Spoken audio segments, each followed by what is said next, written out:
E pô, o Alex Teixeira não pode perder esse gol.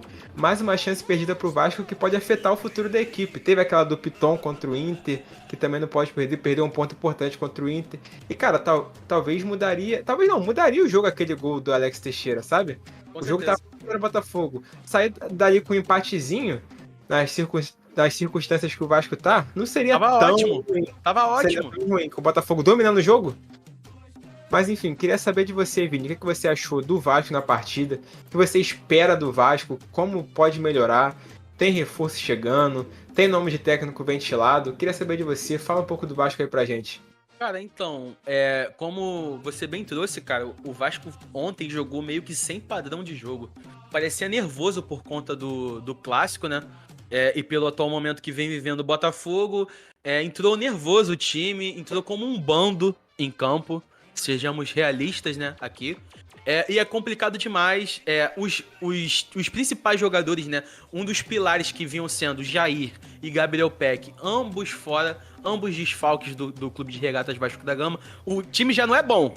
E aí você não conta com um dos seus dois principais jogadores, que vem sendo o Gabriel Peck, destaque, que além de ser um ótimo ponta ofensivamente, também entrega muito, muito, muito, muito defensivamente, recompõe muito bem o lado direito ali ao lado do Puma, que é um lateral direito que também é bom ofensivamente, mas defensivamente deixa a desejar em muitos momentos, assim como deixou a desejar ontem mais uma vez naquela dividida que gerou o segundo gol do Botafogo, o gol do Carlos Alberto.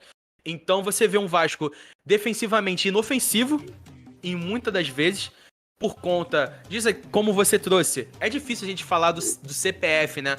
Do jogador ali em si, porque são pessoas, são profissionais, eu acho que se esforçam em trazer o melhor, mas se o melhor do Zé Gabriel, o que ele apresentou domingo, então não é jogador pro Vasco, com todo respeito. E é aquela parada. O Zé Gabriel, no começo do ano, ele não tava nem sendo relacionado porque seria um jogador que não seria aproveitado. E hoje ele é titular? O Rodrigo, que vem apresentando um bom futebol no Campeonato Carioca, foi destaque na vitória do Vasco contra o Flamengo, de 1-0, conseguiu ali conter o Arrascaeta, conter os ataques do Flamengo ali como o primeiro volante, o cão de guarda. Foi bem também no jogo contra o Botafogo, que o Vasco ganhou de 2-0. Um cara que venha sendo um dos pilares defensivos do Vasco. Hoje em dia ele não presta mais pro Vasco, ele não entra mais no Vasco, ele não consegue mais ter oportunidade dentro do Vasco. São coisas assim que acabam me deixando meio até piroquinha da cabeça, pô. Não consigo entender, pô. E desanima a torcida, né? Desanima, mano. Desanima a torcida. Desanima totalmente a torcida. E, tipo, uma péssima partida de diversos jogadores. Zé Gabriel jogou mal. O Puma entregou no final. O Robson, meu Deus do céu.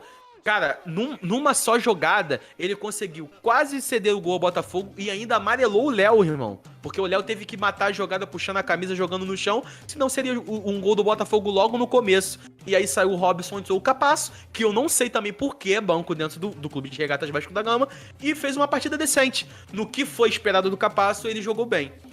Enfim, eu senti muita falta do Peck, como eu disse, porque ele recompõe, além de ser um ótimo ponta, ele recompõe defensivamente. O lado direito do Vasco, ele é bem protegido quando o Peck está como titular.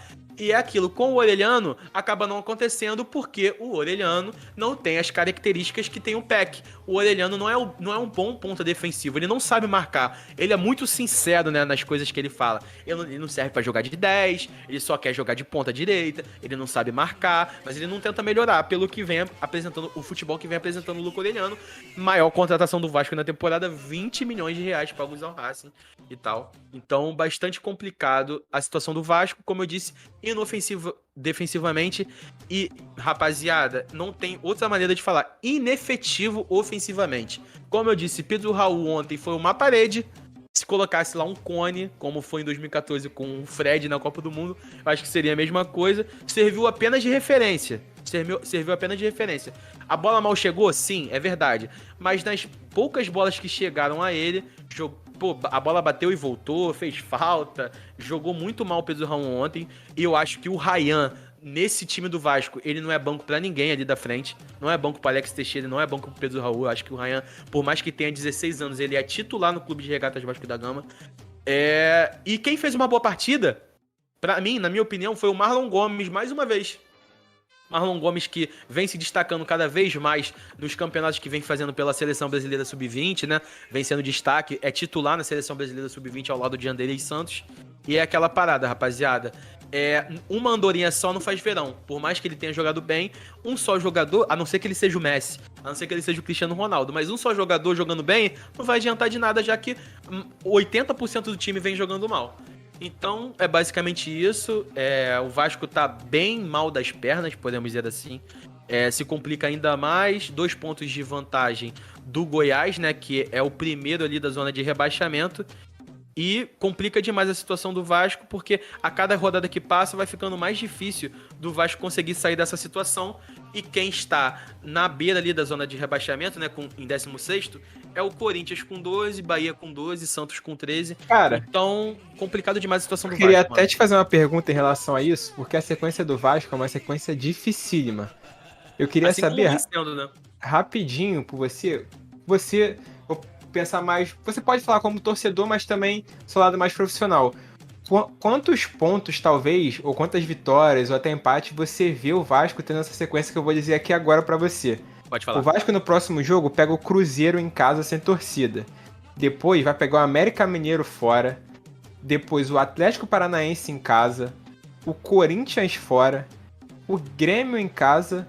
Bragantino fora. Atlético Mineiro em casa e o Palmeiras fora.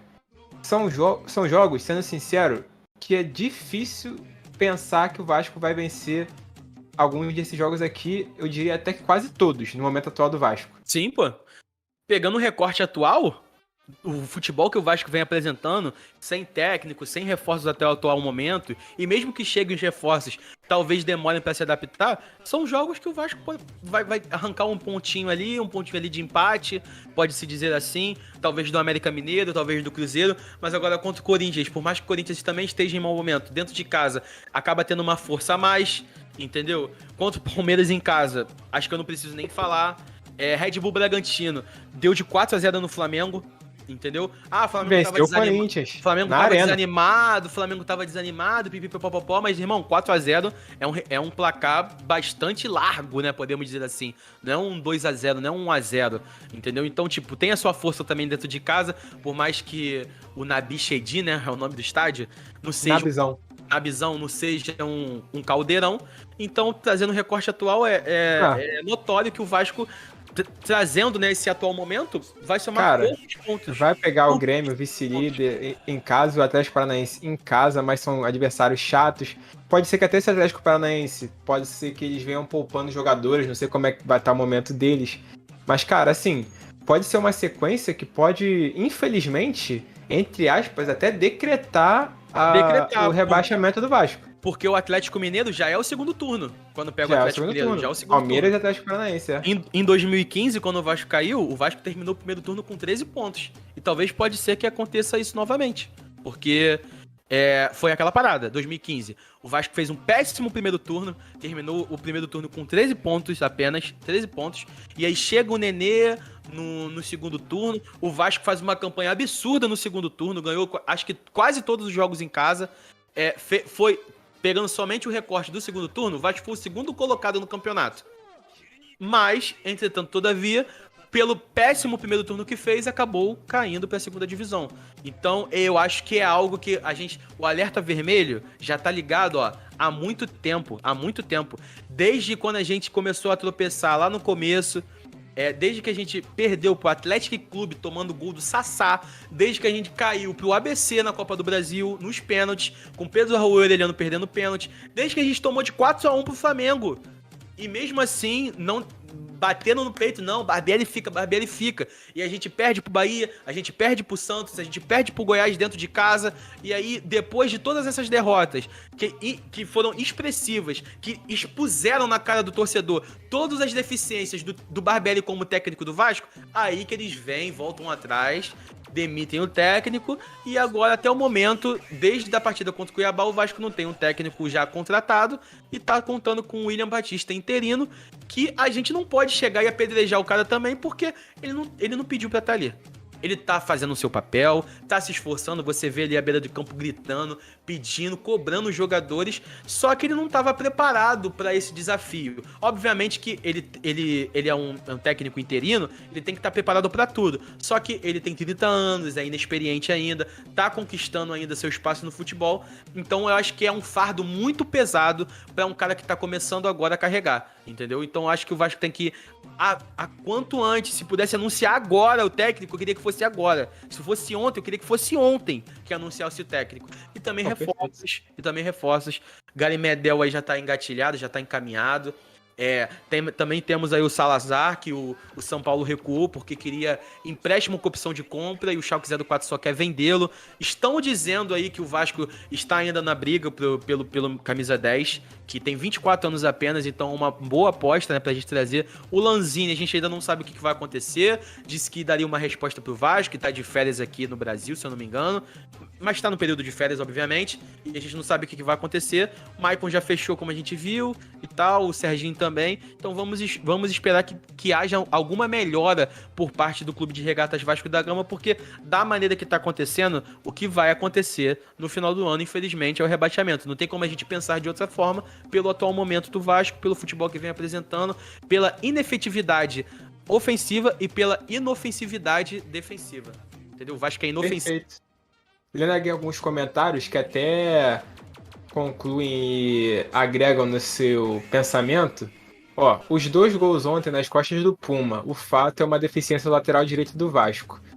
O Puma vem numa fase bem mal aí, depois do Campeonato Carioca, que ele fez um excelente Campeonato Carioca, empolgou bastante a torcida do Vasco, mas vem mal nesses últimos jogos. Cara, é a consequência do time, né? Exato, o jogador... o back de fora... Cara, não tem jeito. E o Arthur comentou, o Vasco precisa de alguém que organize a casa. Qual treinador vocês acham que seria bom para o time do Vasco? Não só por talento e tal, mas também pelo momento do clube. Cara, é uma pergunta bem difícil, porque qualquer treinador vai chegar com uma pressão absurda, uma pressão enorme, que é livrar um clube gigante do rebaixamento, mas como eu já disse até com você aqui, Arthur, eu vejo o Rogério Ceni um bom nome pro Vasco. Concorda, Vini? Ou você pensa outros nomes aí interessantes? Trazendo os nomes que estão disponíveis, né, no mercado atual brasileiro, nomes brasileiros, acho que o Rogério Ceni é o melhor nome. Eu acho que não é um momento para inventar. Não é um momento para inventar, porque em 2020, a gente, assim como eu disse do primeiro turno de 2015, que o Vasco fez um ótimo campeonato brasileiro e acabou caindo, em 2020 a gente tava lá com o Ramon Menezes, ramonismo, indo muito bem, líder, pipipipopopó, tiramos o cara por uma sequência pífia, né? Não era aqueles últimos 3 jogos que diziam que o Ramon era pro Vasco, acabou que a gente tirou o Ramon, trouxe Sapinto, que é um técnico horrível, dos top 5 do Vasco, tá o Sapinto e o Barbieri ali de mãos dadas, com certeza. E aí, bancaram um cara, não, vamos dar tempo a ele é português, o Jorge Jesus da Shopee, vamos deixar ele. E aí deu no que deu, o Vasco caiu mais uma vez em 2020. Então eu acho que não era de inventar, em nenhum momento. Dizem que a 777 tem característica de não colocar medalhões, mas eu acho que o Rogério Ceni, por mais que seja um nome bastante conhecido no futebol... Não é um medalhão. Não é um medalhão. Ele é um medalhão se você pegar o Rogério Ceni como um todo, né? Jogador e treinador. Mas agora somente como treinador... Uma carreira jovem como treinador. Começou quando? Em 2018? Por aí. 2017, que treinou Fortaleza, Cruzeiro, etc. Por aí. Então, acho que é um bom nome, o Rogério Ceni. É um nome que chega para agregar pela sua experiência. E tem que trazê-lo o quanto antes, porque não adianta a gente trazer contratações sem o aval do técnico. Obviamente que para ter as contratações precisa ter o aval do técnico, já que ele que vai trabalhar com aqueles nomes, ele que vai ter o convívio com aqueles jogadores. Então, antes de qualquer coisa, contrata o Ceni, contrata quem for e fala: o Rogério Ceni, tá dado o aval. Pode dado o aval. Não tem jeito. Cara, mais comentários aqui, ó. O Vasco terá que fazer milagre no segundo turno. Já falando sobre isso, Lucão, concordamos. Jogador do Sub-20, né, Vini? Outra pressão, outros objetivos. É foda, caiu na fogueira. Exatamente, Arthur, exatamente. Cara, situação bem complicada do Vasco. Tem alguns nomes aí livres no mercado, até o Lanzini mesmo, que eu acho que o Vasco tem que ir em cima, irmão. Tem que ir, botar o dinheiro na mesa e tentar trazer, porque senão não tem jeito. O jogador não vai querer vir pra fazer... vir de qualquer jeito, sabe? Não, e é difícil também, né?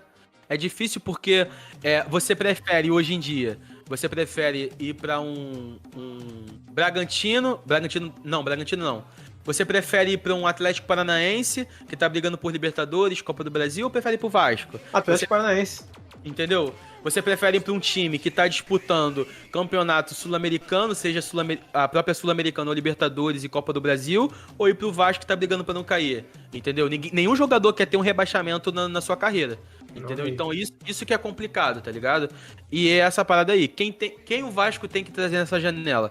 Tem que trazer nomes que sejam nomes de peso, nomes que venham pra mudar o patamar atual do Vasco, técnico principalmente, porque o time tem jogado muito mal, como um bando em campo. Assim como a gente teve presente, LF, no sábado, que a gente não viu um futebol muito atrativo do jogo entre a América e Cabo Friense, o time do Vasco, se a gente for pegar no mesmo recorte, fez até menos do que fez o time do América contra o Cabo Friense. Porque o América pressionou, teve bola no gol, teve bola no travessão, então é complicado demais a situação do Vasco atualmente, e eu acho que é muito por conta desses dois carinhas aí, ó, que estão na tela, Luiz Melo e Paulo Brax, já que os 100 milhões foram dados na mão deles, aqui ó, toma aqui meu filho, façam as contratações, tragam nomes para o Vasco, e aí, tipo assim, bons nomes vieram, como por exemplo o Léo, eu acho um bom nome, mas 16 milhões não se paga, entendeu? E é aquela parada, o Orelhano é uma aposta, 20 milhões. O Soteldo, que houve briga aí, né, no staff e tal. O Terãs. O Soteldo é 20 milhões. É o mesmo preço do que o Orelhano, por exemplo. E é uma realidade no futebol. Já é conhecedor do futebol brasileiro. Não é uma aposta que estava jogando no campeonato argentino, que é um moleque que veio raquítico pro Vasco, que pegava, sei lá, 10 quilos no supino e agora tá pegando 80. Então, tipo, não tava fazendo projetinho, não tava com Léo Sonda, Whey, Malto Gluta e outras paradas. Moleque frango. Moleque frango e tinham outros nomes, acredito que melhores, mais oportunos pro Vasco trazer. E acabou fazendo as escolhas erradas desses dois cidadãos aqui do meu lado. Péssimas escolhas que fizeram. Cara, eu falei vários nomes aí pra você. Eu falei do Wesley que tá no Cruzeiro, o Eduardo Sacha se destacando no Bragantino, o Terãs que tá meio que no banco do Atlético Paranaense, o próprio Soteldo. Vários jogadores que poderiam estar aí no Vasco se destacando e sendo titulares absolutos, irmão. Com certeza, mano. Com certeza. Então é graças aqui, ó, a esses senhores aqui, ó. Graças a esses senhores, 100 milhões na mão deles. Façam o que vocês querem. Tragam os nomes que vocês querem. Tá aí, ó. O Vasco na situação que tá, graças a eles, porque foram eles que montaram esse elenco, juntamente ao Abelão, que não sei o que tá fazendo no Vasco. Cara, daqui a pouco vão botar o Abel de técnico, irmão. Exato, Abelão e também o Barbieri, porque o que veio foi graças a ele, porque, como eu disse, tá dando aval. Também escolhe, né? Dá o aval. Ele deu o aval. Então, gelo no sangue, deu aval, não tem jeito. Cara, olha esse comentário aqui. O Arthur Xavier também é brilhante esse comentário. David Jones infiltrado, né? Parece muito David Jones ele, mano. David Jones mais velho. 7 vídeos ou mais todos os dias. Mas então, Vini, a gente fechou? Fechamos.